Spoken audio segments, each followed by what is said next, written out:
मीरा को अपनी खूबसूरती और अपने नए जमाने के दोस्तों पर बहुत घमंड था।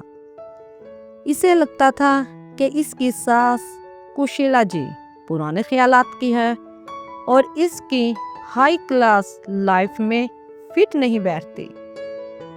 मीरा तंग लहजे में, मम्मी जी, आज मेरे ऑफिस के बड़े लोग आ रहे हैं, आप मेहरबानी करके अपने कमरे से बाहर मत निकलना। नहीं, मैं चाहती कि आपका ये पुराना ढंग देखकर वो मेरा मजाक उड़ाए। कुशीला जी धीमी आवाज में, ठीक है बहू, जैसा तू चाहे, मैं अंदर ही रहूंगी। पार्टी के बीच में ही मीरा अचानक बेहोश होकर गिर पड़ी। इसके दोस्त परेशान तो हुए पर कोई मदद के लिए आगे नहीं आया। सब सिर्फ मोबाइल निकालकर वीडियो बनाने लगे।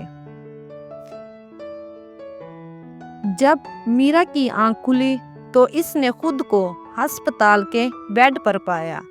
इसके पास कोई दोस्त नहीं था, अगर थी तो सिर्फ इसकी सास। मीरा कमजोर आवाज में, मम्मी जी, आप यहाँ और मेरे दोस्त। कुशीला जी ममता भरी आवाज में, बहू, दोस्ती तो सिर्फ हंसी मजाक तक होती है। परिवार हर दुख में साथ खड़ा रहता है। तेरे इलाज के लिए पैसे कम पड़ रहे थे, इसीलिए मैंने अपने कंगन बेच दिए। मीरा रोते हुए, मुझे माफ कर दो मम्मी जी, मैंने हमेशा आपका दिल तोड़ा है, पर आपने मेरी जान बचा ली, अपनी आखिरी निशानी भी बेच दी।